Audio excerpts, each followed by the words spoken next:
এখন মিক্সিতে আধা পেস্ট করব। আর এতে দেব আমি কাঁচা লঙ্কা কুচি দিয়ে এবার আমি পেস্ট করে নিচ্ছি।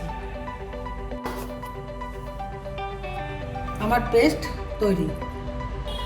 কড়াতে আমি তেল দিয়ে দিয়েছি, আমি সর্ষের তেল ব্যবহার করছি। তেলটা আমার গরম হয়ে গিয়েছে, এবার আমি এতে দিয়ে দিচ্ছি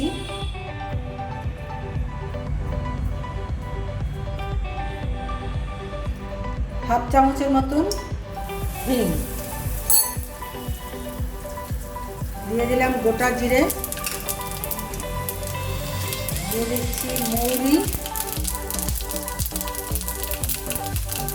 আদা পেস্ট, জিরের গুঁড়ো, হলুদ,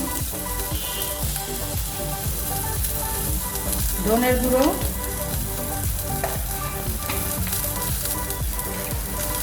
আর দিয়ে দিচ্ছি কাশ্মীরি লঙ্কার গুঁড়ো, সামান্য লবণ দিয়ে দিলাম।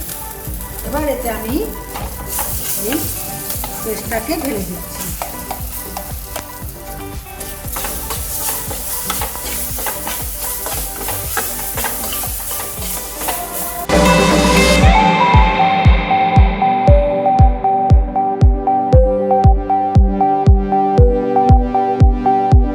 গরম মশলার গুঁড়ো দিয়ে আমি এটাকে ঠান্ডা করে নিচ্ছি। ময়দা নিয়ে নিয়েছি, তার মধ্যে আমি লবণ দিয়ে দিয়েছি আর দিয়েছি অল্প উষ্ণ গরম ঘি। এবার আমি এটাকে ভালো করে মেখে নিয়েছি। এতে আমি দেব ঘরে তোমার ঠান্ডা জল দেবে না, গরম জলও দেবে না, ঘরের টেম্পারেচারের যে জলটা সেটাই আমি ব্যবহার করছি। আমার ময়দাটা মাখা হয়ে গিয়েছে। আমার লেচিগুলো কাটা হয়ে গিয়েছে। এবার আমি এতে পুর ভরব।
আমি তৈরি করলাম মুগ ডালের কচুরি, তার সাথে দিয়েছি আমি আলু কপির ডালনা।